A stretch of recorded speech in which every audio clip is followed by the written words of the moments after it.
This is the Week in Sustainability from Workiva Carbon, formerly Sustain Life. It's where our team of experts and practitioners share weekly insights and commentary to keep you up to date about all things sustainability.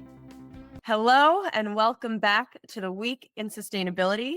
Now, today's episode is a very special one. It is also our final one.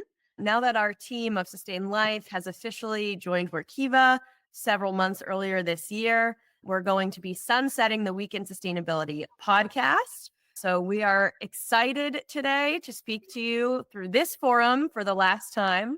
I'm Melissa Zucker, your host, and I'm joined today by a host that you know very well if you are a follower and fan of this podcast, Hannah Osofsky. Welcome, Hannah. Thank you. I'm so excited to close this out. Yeah, this can be a fun summary of everything we've covered for 2 years. It is, yeah. We're going to kind of reflect on some of 2024's most significant moments, but probably go a little bit beyond 2024 and really kind of highlight and emphasize some of the key themes that we've seen since this podcast's inception in 2022, which I think, if I have my counting right, is over 120 episodes that we've brought to the air. So we'll take a little bit of a step back and kind of explore a little bit of the changing and shifting landscape that we've seen, both in the regulatory environment that's governing corporate sustainability disclosures, as well as what we like to call the climate science and reality and what's physically been happening on the earth.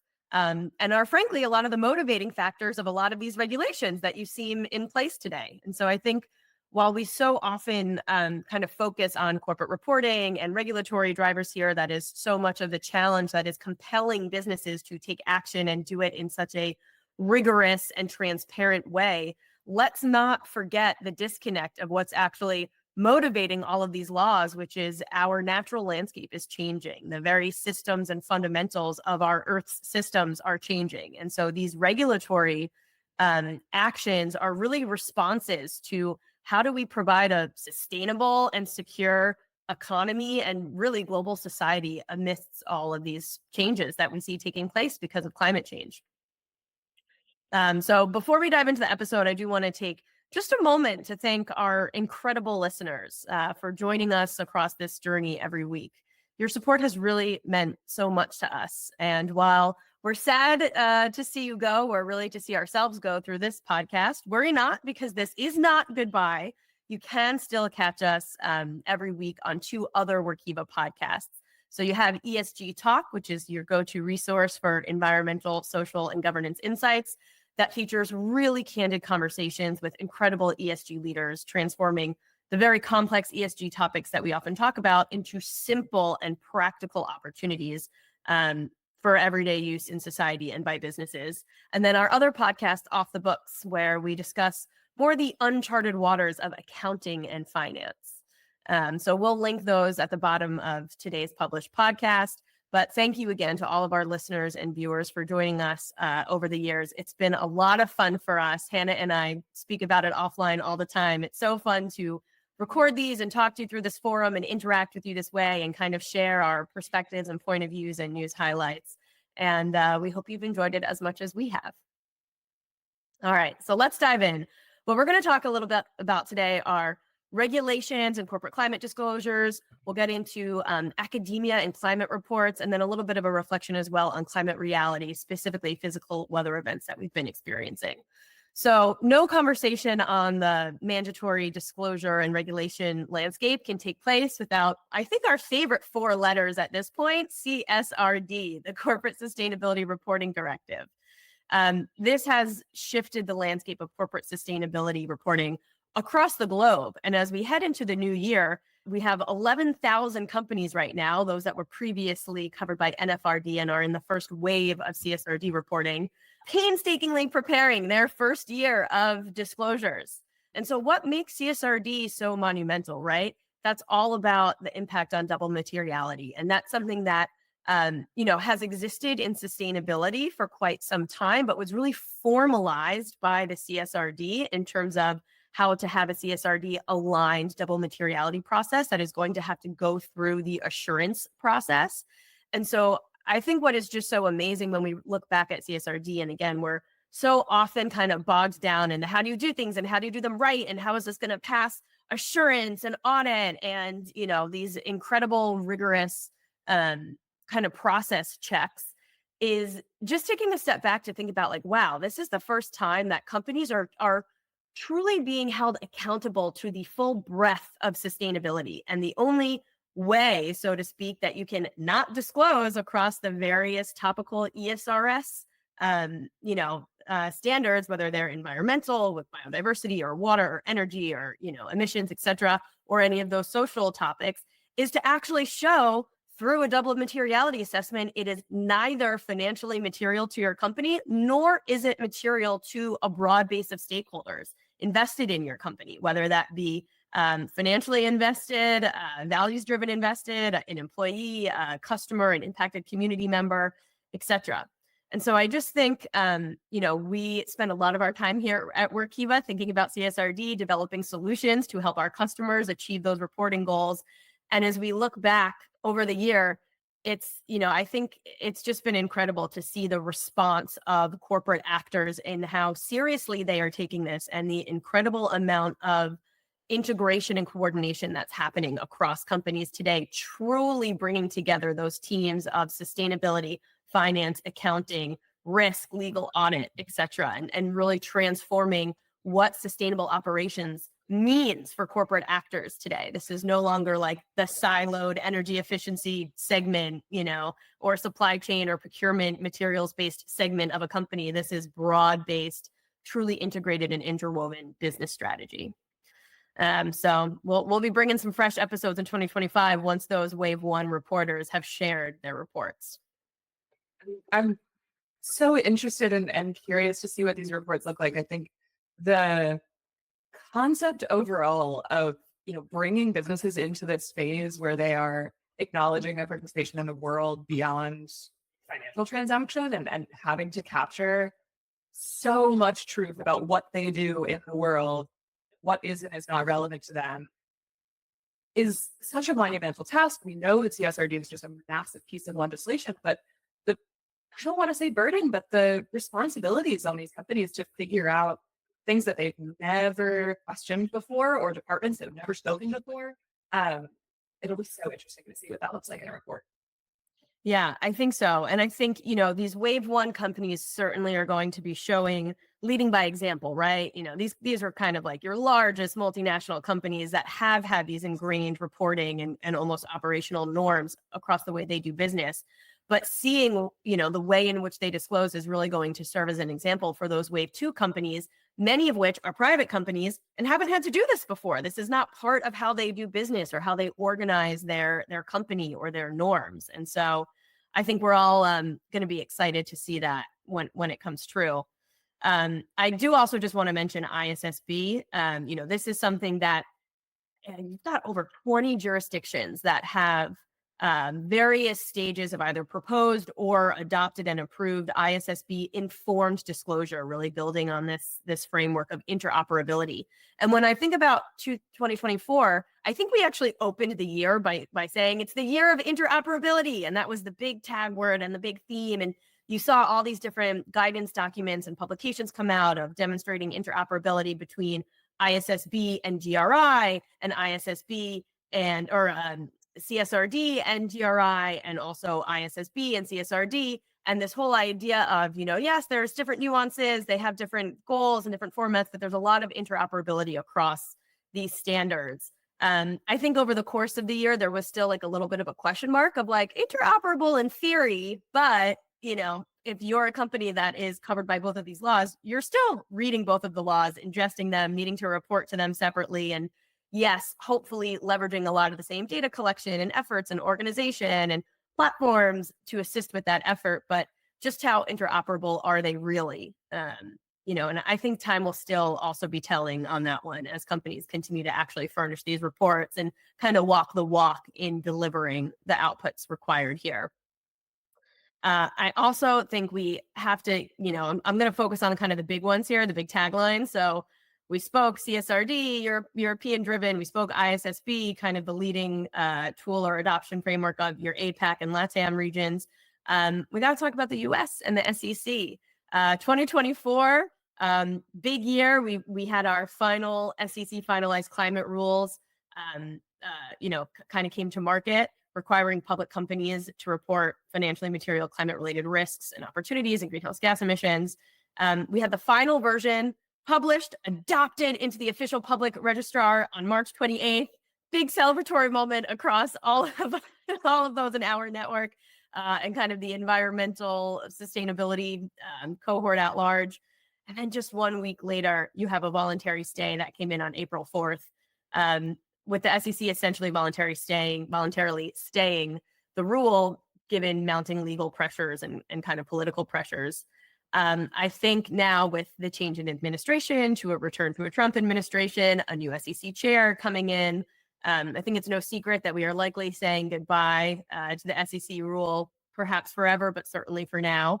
But I do think it's important to kind of celebrate the fact that this law did get finalized. It did get incorporated into the official register. And that is so monumental for the US. And it kind of, part of me is like, well, like, how big of a deal is it? It kind of pales when you look at CSRD and these like broader sustainability ISSB laws.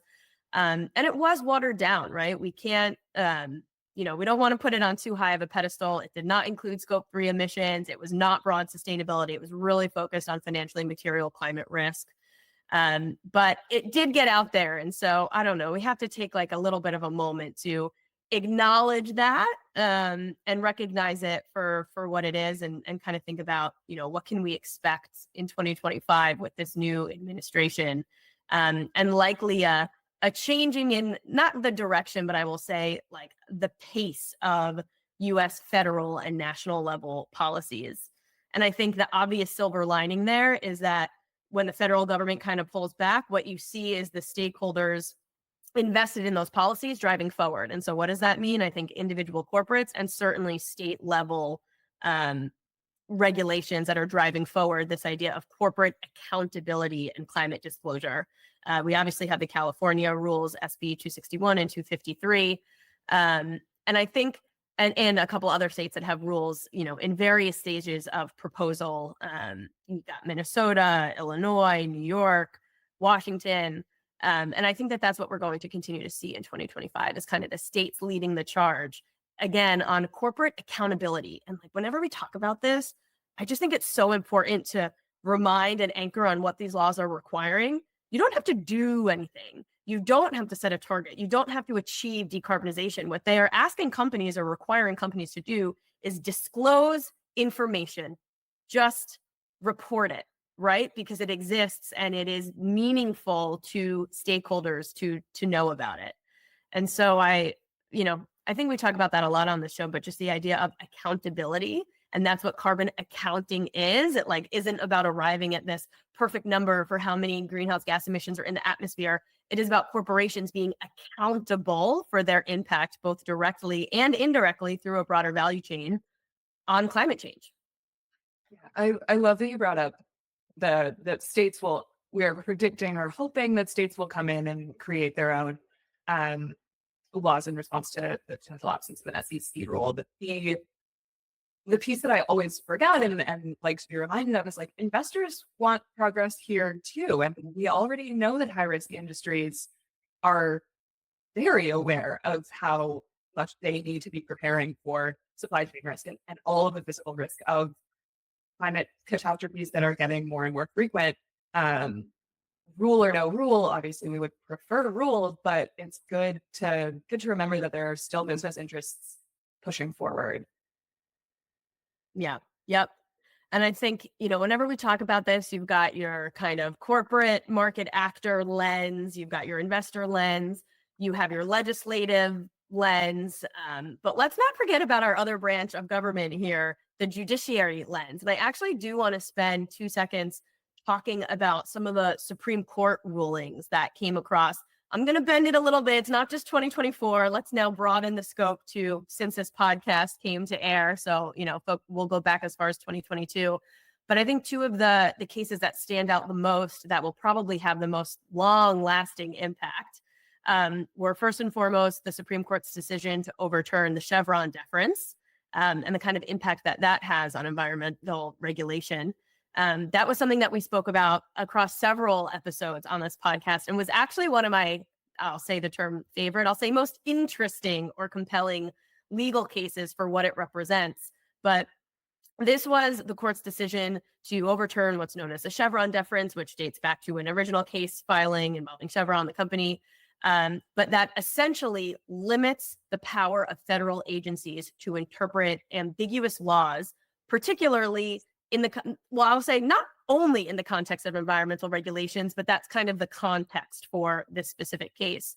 And so this is so interesting because this was the Supreme Court, basically saying that it's not any individual agency's job or remit or mandate or place to set regulations, despite the fact that those agencies, and we'll use the EPA as an example, are often experts and authority in the very thing that they are regulating, right? So the EPA, obviously, the authority on anything related to environmental protection and emissions. And Chevron deference really limits their ability as an agency to interpret laws and kind of set them into effect. Laws that can often be ambiguous because, as we know, legal jargon often is. And so that's going to make it very hard for them to, frankly, do their job of protecting the environment, for stakeholders. I think another example that I like to give when we talk about Chevron deference is also like, think of an agency like OSHA, responsible for managing workplace safety. What this law basically says is like, no, OSHA shouldn't be the one weighing in and setting or interpreting rules on workplace safety. That should be Congress. That's Congress's job because this has such widespread impacts, and that's the language that they use. And by widespread, we just mean, economic interest, because, it is an interest. But, this, I think, was really, really a huge case that has such sweeping impacts across various agencies, but especially the EPA, and was a definite blow, to environmentalists and frankly, like just anyone who believes in, kind of the idea of agency-led government regulation. And the idea of career expertise. Lawmakers have intense strengths, but it's often not in the subject matter that they are, drafting a law for. Similarly, I'm not threatening the expertise of a judge, but there have been just so many things that we need really specialized understandings of. And yeah, this was a decision that had me sort of staring at my phone all day and really trying to understand how lawmakers need to shift their strategy to avoid the kinds of loopholes that I think a decision like this opens up. Yeah, absolutely. And I think that's really the biggest thing is like, how are lawmakers and the legislature going to shift in reaction to this ruling, coming from the judiciary? And look, that's the checks and balances. That's the three, kind of branches of the government. But yeah, I do think it'll be really interesting to see what the response will be. The other case that I did want to talk about that, again, has really sweeping impacts that was perhaps a little bit less discussed, across the news, or, we did do several episodes on it here as well, but was West Virginia versus EPA. So that was the 2022 ruling, the 6-3 decision, where the court essentially ruled that the EPA, the Environmental Protection Agency, did not have the authority to impose broad rules to reduce carbon emissions from power plants, which effectively limits, the agency's ability to combat climate change, given that the power sector is the greatest contributor to emissions on a sector basis in the country. And so I think, the context here was EPA had argued greenhouse gases are a critical air pollutant, because that's really their mandate as an agency, is to regulate and protect against air pollutants, which that would fall squarely in their mandate. But then West Virginia, on the other side, not surprisingly, large backing of a fossil fuel-based economy and state, essentially argued, and the court ultimately ruled that such rules would have such a pervasive impact on economic interests, meaning like primarily our fossil fuel-based economy, especially in that region, that rules like that fall within the domain of Congress to legislate, rather than the executive agency. And so this was another one of saying, like, how can we take this power and authority to regulate away from the experts, the scientists that have dedicated and worked in this field and are the most knowledgeable and, one would think the most trusted authority. How do we remove the authority from them and balancing it with the fact that it has such pervasive economic interests? It can't just be almost from that like domain expertise mindset. And I think this one is also so interesting because I think you can have a whole philosophical debate about the right way to balance these things, because look, there are obviously downstream impacts from a rule like that. And I think that's another really interesting one. I think fundamentally, it's very hard logically to argue that the EPA should not have jurisdiction over mandating greenhouse gases. But it, essentially brought, and I think this is the conversation, frankly, that we're having in America. It brought greenhouse gases and emissions and the idea of limiting emissions and control out of just the environmental realm and really squarely put it in the broad societal economic realm. So I think a part of the way that this case was discussed did kind of draw these lines between economic activity and societal activity and what can be regulated. And correct me if I'm wrong, I think there was also a component of the case that was really defining like what occurs within the bounds of a power plant versus emissions, which are then outside of the bounds of the power plant, which is just interesting.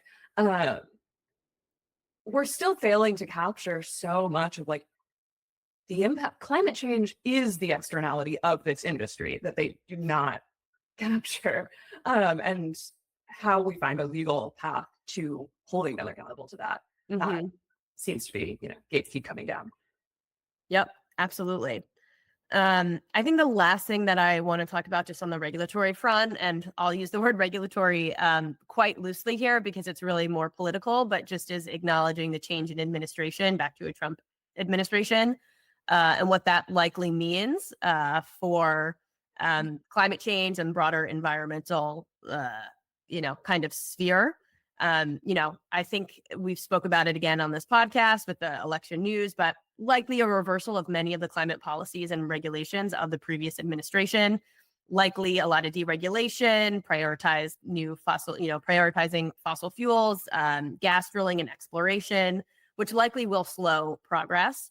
I think the very important thing I do want to highlight here is that while we should be realistic that likely will happen at the federal level, especially with anything tied to, fossil fuels, there already is in place so much momentum around broader decarbonization, specifically in the energy sector.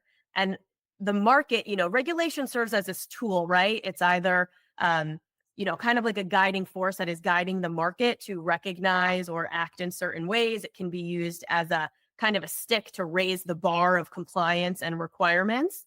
And I think that through policies like the Inflation Reduction Act, we already have these tools that have guided the market to recognize the market financial economic value of transitioning towards the net zero economy. And so, I love using the IRA as this example, but you already have enough states, many of which are red states, right, that are economically benefiting from these policies, that have new battery production plants, that have new renewable energy infrastructure projects, that are creating such economic activity and sources of employment for their constituents, that train has left the station. And so I think broadly, when we think about, the outcome of the US election, we likely are thinking of a slowing in the pace of our progress towards decarbonization and ultimate net zero, but not a reversal in the direction of that, as evidenced by a lot of these, larger coordinated systems and tools that are in effect and are having the impact, that they sought to have, which was an economic, investment and revitalization of domestic United States economies through projects and industries that are decarbonizing our activities. Absolutely. To say that like steering the reversal just doesn't seem possible. It's so interesting. I'm thinking even, in Trump's first presidency, biggest and most immediate environmental move he made was to leave Paris, and he's been called upon by not presidents that are climate progressive, but I mean the president of Brazil, who's by no means a decarbonization fan, saying, even if you don't want to decarbonize, leaving Paris is still not the way to go, and still engaging in that diplomacy is a good idea. Mhm. But I think if we wanted to pivot to away from regulation, we've also been zooming out and saying all of these things are happening in the regulatory landscape, and there's also important discoveries and publications coming out of um, industry and academia. I think you shied away from the term favorite, but I will absolutely say a report that is a favorite of mine is the IEA Energy Outlook. We've covered it across some all the years that we've been doing this podcast. And the Energy Outlook is this country by country progress tracking paired with regulation monitoring and economic trend and projection, all rolled into this brilliant snapshot of what has been done, what has been accomplished in terms of transitioning away from fossil fuels and replacing it with clean energy sources, but then also what has yet to happen and what we can expect, what obstacles we can expect between now and then. When we looked at the outlook in 2023, the IEA, which I would say like they tend to lean optimistic, they tend to look at what is technically possible. And so they in 2023 said that we were still on track to be getting peak fossil fuels by 2030, start to transition away around that year. Their driving claims behind that were global fears of an energy crisis and countries really rallying around making sure that they can cover their own nut and investing in clean energy and local energy investment. Also, we have seen really intense success with policies like the IRA. Heat pump installation is expanding all over the EU. Solar and PV and offshore wind, solar PV and offshore wind is skyrocketing in China. Momentum is picking up, and we factually could be on track to see fossil fuels peak by 2030. In 2024, they changed their tone just a little bit. They sort of tightened their language up. It's still possible to see that happen. But they do highlight the fact that geopolitical tension is slowing down these steps. Demand for energy is rising faster than fossil fuels are sort of stepping in to meet that demand, and renewable sources aren't as much. And the countries with the fastest growing energy demand are leaning towards fossil fuels. And this comparison, so we're holding these 2 years next to each other, really puts me in a space of reflection around the sort of shared socioeconomic pathways that we look at in IPCC reports. And these are, we discussed them on the podcast before, and to sort of brush up, they're these buckets that we could fall into in general descriptions of global relations. All the spectrum runs from every nation drops everything and we all collaborate to solve what's in front of us in an equitable way, to absolutely nobody pays attention and we do absolutely nothing and climate catastrophe further escalates.